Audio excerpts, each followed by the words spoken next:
When I first saw this, I was gooped, I was gagged, I was...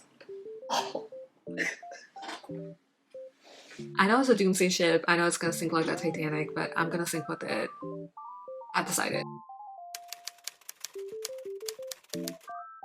Hey guys, welcome back to my channel. This is Angelina, and it's been a hot minute since I posted anything related to Bridgerton, so I thought I'd go back to my roots. Since we did get a whole lot of content on season 4, I thought I would talk about it and do my thoughts on season 4, and also to talk about some of the things that I like to see in season 4. So I'm really excited for this love story, and we have gotten to know Benedict a little bit. He's like a funny Bridgerton, very lighthearted, but he also has a soft side to him, which I hope they explore in this season. And I'm so excited to meet Sophie. She just exudes elegance in such a beautiful way that goes hand in hand with simplicity, which brings me to the sponsor of today's video. I am so happy that it is Ana Luisa. Funny story, I've actually worn Ana Luisa in so many of my videos. It's actually insane. My very first video, which is my in-depth thoughts on persuasion, I was wearing the Hannah necklace from Ana Luisa. They craft high quality jewelry pieces at affordable prices. They are carbon neutral from packaging to product, and they care about the impact they have on the planet. And Ana Luisa also offers unique designs that will make you feel empowered, elegant, and feel at your finest. So the pieces that they sent me is the sky set. It has the moon and the star, which I'm absolutely obsessed with. The other piece of jewelry that they sent me is the Hannah bracelet. I know Mother's Day is right around the corner, so if you want to get your mom something, this would be a great opportunity. You guys can use the link in my description and get your mom something pretty. I will show you guys something I got for my mom way before they sponsored me. It's a lot thicker than their usual jewelry, which I loved, and then there's a little heart detail at the end, if you can see that. And I've also had rings from them in the past. You can see this. I've had this for years. I really love this brand, and yeah, you guys can check out my link and check them out. Back to the video. So I want to start off with the little sneak peek that they showed during the Valentine's Day event. I could only catch bits and pieces of the Valentine's Day event because I am a nursing student. I was literally in clinical, like sneaking my phone out and like watching. If my school is watching this for legal purposes, I am joking, but yeah, let's just dive into the video, shall we?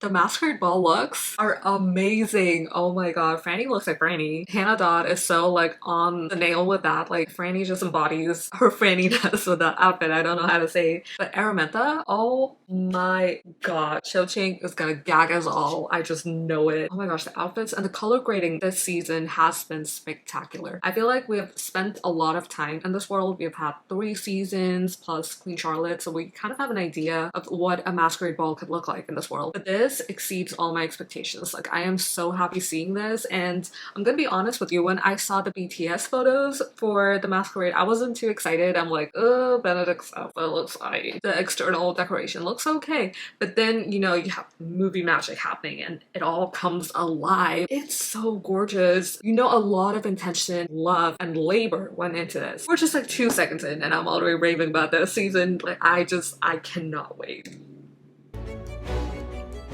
Lady Danbury. We begin another season.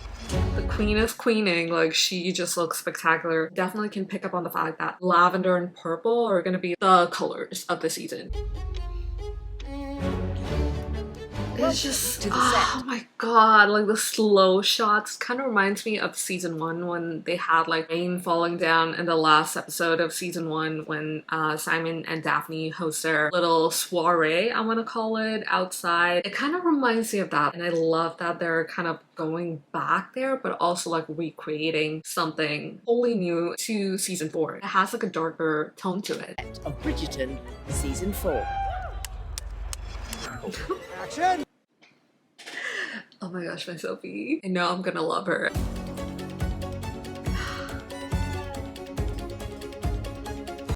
Colin looks really cute. The thing they did with his hair is kind of interesting because he almost looks younger compared to last season. I'm not like a huge fan of it because I loved some of the choices they did with his hair last season. It showed that he has come into his own and he's being represented as an adult. Here he looks very boyish. It's just like cute, definitely, with like Porcella squeezing his cheek. I don't know. We'll see, we'll see. Of course, POLIN and their mirror. Ramsley. Oh gosh, the masquerade. And it's thankfully in the first episode, so we don't have to wait till like the end of the season or anything. But I'm so excited to see it. And to see like Tom Berga directing it is also giving me hope. Like this is gonna be really good. Oh my, can we go back to Violet? Oh my god, I have to see that again. Stunning. Oh, when I first saw this, I was gooped, I was gagged, I was... Oh. Now that is an outfit. That is just stunning, beautiful. Her mask is amazing. That dress. Holy guacamole. And people have been saying on Reddit, I've seen that the person at the back is Eloise because she looks very like Joan of Arc-esque kind of vibe. The nose looks very much like Claudia Jessie, so maybe that definitely could be Eloise, but I don't know. Either way, some stunning outfits. Sophie. She looks so stinky pretty with all the bows in her outfit. I love that they had the mask like cover a lot of her face. It doesn't make any boy look goofy ass and silly. The people in the masquerade. Beautiful. It is a spectacular night. Oh, stunning, majestic. Give me 14 more of those right now.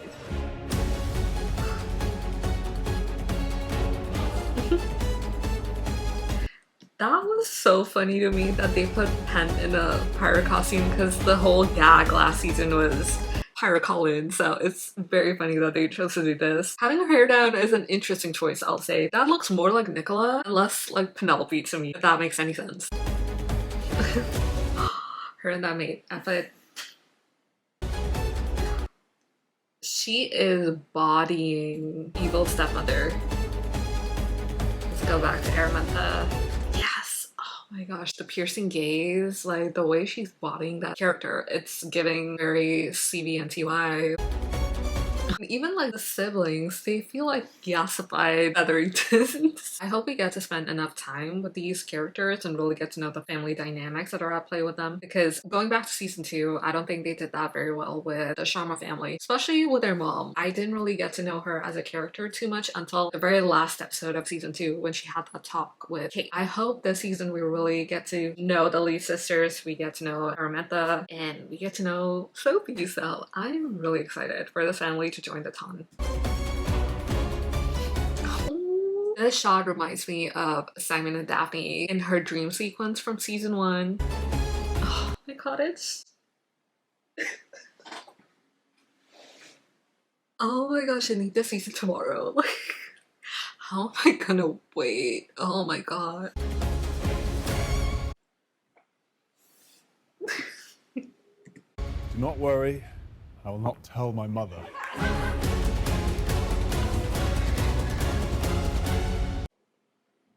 Last shot of Anthony. You guys are diabolical, but thank you for my crumbs. I feel like Oliver Twist every time I ask for Kanthony crumbs, like, sir, can I please have some more? Please. They know exactly what they were doing, and it says Bridgerton Season of Love, so I hope you guys live up to it and really give us all the love, especially from the main couple, because that was a main complaint last season and the season before that. The only 2 seasons that have done a good job with that is Queen Charlotte, because George and Charlotte's story, like the love story they had, was pivotal to the entire season. And season 1 did a really good job balancing the Duke and Daphne's love story with like all the other subplots that were going through the entire season. Season 2 and season 3 fell flat on that part, so hopefully they live up to the Season of Love. I want to see it and I want all the Benophie my heart can take. That was so beautiful.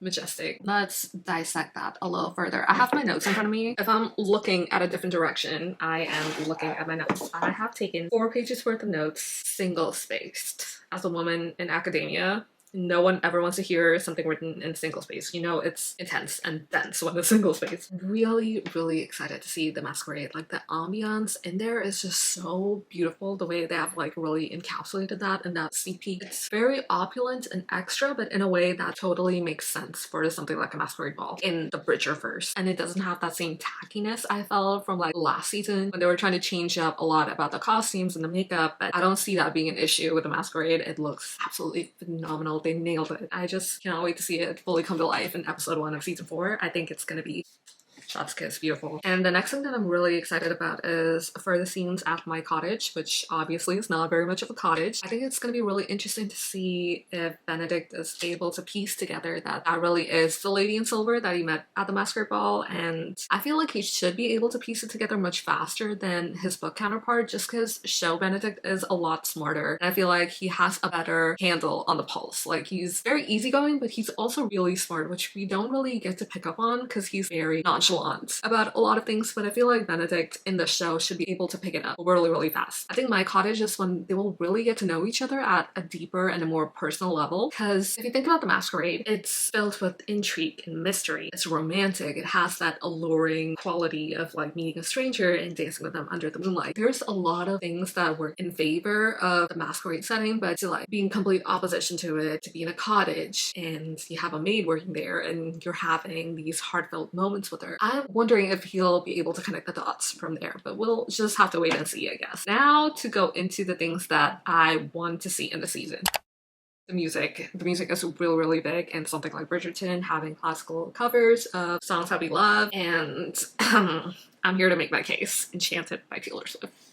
Please give it to me. Give it to me, Rachel. Please, just Brownell. I know she talked about having Taylor Swift music in the season, so I'm officially putting my hat in the ring. This is the equivalent of having Yellow by Coldplay for POLIN. It's an unofficial Benophie song, so it has to be there. Please. If you disregard every single other suggestion that I have in terms of music, please don't disregard this. Like, please. And I've already like made a playlist. Maybe I'll like link it down. I made like a little Spotify thing of songs that I feel would work really well for this season. The other one that I came across is Look What You Made Me Do by Taylor Swift, particularly for Araminta. Okay, I will walk you down the vision that I have. I am thinking the introduction to her in the masquerade ball, because she's wearing an all black attire. I'm thinking maybe her black gloves like sliding down the banister of the stairs, shots of the people at the masquerade, maybe like an overhead shot of her with her daughters walking down the stairs into the crowd of the masquerade ball with all the dancers, and then the dancers apart and you see Araminta. I think Look What You Made Me Do by Taylor Swift is going to work really well, because if you think about it, that song comes from Reputation, which is the most coveted Taylor's version that we're all waiting for with bated breath. And I don't know when it's going to come out, but a lot of people are speculating it should be this year or next year. I know Bridgerton is going to come out probably next year. To have it so close to a potential Taylor's version release is just going to work in their favor. And I feel like Look What You Made Me Do is going to work very well for Araminta, especially with all the black motif that you have for this album. It just goes really well with Araminta's outfit that she has in the masquerade. It's just a very CBNTY song. It has bad Reputation vibes, and I'm pretty sure all downstairs in her house like sees her as like this evil person who like has like her own motives and just looks out for herself and her kids. This is like purely my cinematic universe, so do with it as you please. The other song that I want to mention that I feel like could work really well is Dreaming of You by Selena or Sophie. I feel like it works really well with the whole Cinderella-esque motif that you have for the Benophie love story. I picture like Sophie longingly looking at the Bridgerton house, like reminiscing her time with Benedict, and the song playing in the background, and maybe that song ends, and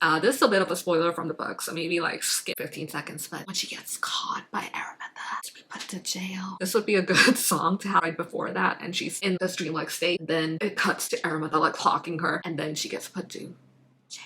I like thought of that, and I think that could really work. But again, this is like purely my cinematic universe. I know Jess Brownell has mentioned that she's gonna put a lot of rock songs into the season. I'm a little biased because I don't listen to that genre. The fact that she's going for like, I think she talked about 80s rock music for Benedict, which I could totally see working for Benedict. You know, she gave us a total banger with Give Me Everything Tonight last season, so I'm just gonna trust Jess's line of rationale. Hopefully she'll give us something really good. So I do have my eyes peeled for that. We'll see what happens. For their wedding, they fumbled the bag with kanthony in season 2. I do not want to see them making the same mistake with another POC character. It's just a bad look for them, so hopefully they have learned from their mistakes. For their wedding, I kind of think Love Story would be like a great Taylor Swift song to have as her wedding song, like her walk down the aisle or their first dance. Love Story is all about star-crossed lovers. It's a happy twist on Romeo and Juliet. Given that Benophie have like a lot of friction before they actually get together, I feel like this could be a great song that kind of mirrors the trajectory that they go through in the season. I grew up loving Disney Cinderella. I have a very deep attachment to that story. For them to be tapping into that story for season 4, I'm really excited about the story of Cinderella. It brings like this element of mysticism and this alluring quality that, you know, truly encapsulates true escapism. It has moments that truly make your heart flutter and make you believe in love and make you want to be whisked away by the romantic elements of the story. I hope they really encapsulate that for Benophie. And then they juxtapose all of that with Sophie's life as a maid, with the card she's dealt in life, with her whole family dynamics, her being a bastard child, to do it in a beautiful way. Like, I hope they show it the sensitivity that this story deserves. Seeing that sneak peek, I have really high hopes and I feel like they can really truly deliver. Excited to see how they tackle that. So it's like seeing the story from like a romantic lens and then seeing the story from the perspective of Sophie's reality as a maid. And I've seen Tom Berga take that direction with Queen Charlotte. So you had George being all happy and romantic with Charlotte, and then he's tackling with his mental illness, and you have episodes from his perspective which put a completely new spin on the events. I feel like they could do something similar with Sophie, and I think it'll be really great to tap into that.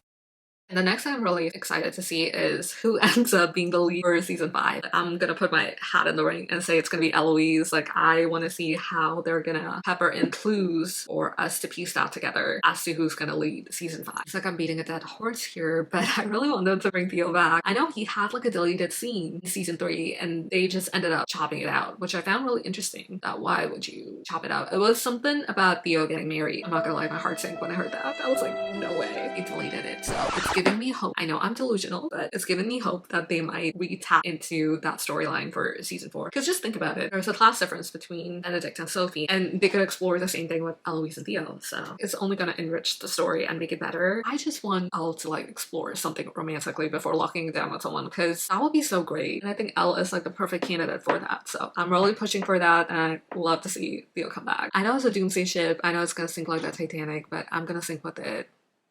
I've decided. And the next thing I want to see is John and Fran. We've already had reports of some coffin in dark drapes on Bridgerton house, and everyone's speculating that it's gonna be John that's gonna get. And I'm not very happy with that because they're like so neurodivergent coded, the both of them, and to have them represent this quite beautiful love, to take it out within the span of another season, it's very frustrating to me. But I guess they have to make room for Michaela at some point, right? Unless they are planning on doing season 5 for Fran. I don't know why they would take John out of the game so fast, so I'm kind of hoping it's like the king that dies. But then again, they had the black drapes on the Bridgerton house, so it's probably bad news for Johnny Boy. But I've grown so attached to him, I really don't want to see him take the axe on this one. We'll see what happens, I guess. Obviously, the next thing I want to see is Kanthony. They are the loves of my life. Definitely want to see them back. From what I've heard from Simone in her interviews, I don't think she's gonna be in too many episodes, and that is very discouraging to me. It was like bound to happen, I guess, because they're not the leads anymore, so they're only gonna be peppered in some scenes here and there. What I really don't want them to do is to be like, oh, Kate and Anthony love their time in India, so they have decided to spend more time in India, so they're not gonna be on our screens that often. Because I can definitely see them pull that, or they'll be like, oh, they're gonna permanently move to India at some point. I would be so pissed. I want to see them on my screen. Like, what do you mean you're gonna take them away? Obviously, there's a hypothetical situation that I've concocted in my head, but I am legit preparing myself for every worst case scenario possible, because you never know. You never know. I definitely want to see baby Edmund. Hopefully it's baby Edmund. That is gonna be the first kid, but I just can't wait to see the Kanthony baby or babies, because if you guys have seen that one clip of Johnny after his play, he was kind of egging the crowd into thinking that they had 2 kids, not 1. So I'm gonna keep my hopes down. 1 baby is good enough for me as long as it's Edmund, or honestly any other baby. Also, I'm excited for the POLIN baby. I want to figure out what his name is, because oh my gosh, he looks so freaking adorable. And just to go over some of the images that we've had for this season, there is that image of Benedict in the masquerade. Obviously looks stunning gorgeous. I don't know what else to say. The people in the downstairs, I'm really excited to see how they delve into the whole downstairs of it all, and how these people are really the pivotal key players that keep a household running. At this point, we're getting a little tired of the ton, at least at a subconscious level. I can feel myself getting tired because all they do is like care about the dresses they're gonna wear and their role in the marriage mark. That's like their entire life. To have that play in tandem tandem with Eloise, the people in the downstairs lead, and what they have to do to like really secure their place in the household and keep that thing going for them, because like if they get kicked out, they have to go back to the drawing board and figure out what they're going to do for their lives, because this is their entire livelihood. And I hope Bridgerton like shows that sensitivity to this and just doesn't like gloss it over and just like make it something not as important. They do tend to do that. They'll build something up and then the resolution to it is not very satisfying. Then there's this picture of like Sophie and Benedict. This whore. I love it. The fact that he's met her probably like 2 seconds and he's already like taking her glove off and kissing the inside of her palm, like diabolical. Aramantha, classic. This picture of Penelope, I've already gone over it. Oh, the baby is so cute. I look at Colin, like the look he has for the baby, like, oh, that's my son. And oh my gosh, Franny. I thought that was Franny. That's actually Hyacinth. The hair is exactly the same to a T. Our favorite besties are back. So we have Penelope and Eloise here. So that is so satisfying for me to see, for them to be back. And I think Jess Branell has already said that their friendship is going to be a whole lot stronger this season. So that's going to be really cool to check out. And I love their outfits. Like the outfits this season seem like such a step up from last season. Insane. I love Penelope's hair in this too. And I feel like Eloise's outfit is very much reminding me of her outfits from season 3. Obviously, I love it. I love the shot of the sisters of the two families together. The new family that we're gonna have in the ton is literally Yaspy Featheringtons. We have the snarky sister and then the kind of not wholly there sister, and then we have Sophie. I feel like they're gonna do a really good job this season. Like I have such high hopes. Like I hope they don't let me down, because I felt this way about season 2 when they had like that little clip of Kanthony outside the observatory. Like oh my god, the dialogue they gave Kate was so fire. I thought if this is a preview into the season, I will not survive this. And then I watched season 2 all in one go when it dropped and I was literally livid. I remember how I felt. And I did not feel good. That's all I'm gonna say. Sophie here with like all the servants in the house. She's beauty, she's grace. Then I have a final picture of Marcus and Violet. And I love Violet's outfits this season. I'm very interested to see where the love story goes this season. I think they're gonna really come together and this is gonna tie into the whole season of love of it all. I think this is all I have to say so far. I know there's gonna be a Tudum event in, I wanna say June or July. It's not that far away. Pretty sure they're gonna be done or almost at a close with block 4 of season 4 shooting. So they will probably give us a few more crumbs. I hope we get a few Kanthony crumbs snuck in there, but we'll see. That's gonna be all for this video. Definitely do check out my link for Luisa in my description. And then we could twin. We could get like the sky set and the Hannah bracelet, and that would be really cool. Thank you again to Luisa for sponsoring me. Take care of yourselves and don't sweat the small stuff. I'll see you guys very, very soon. Bye.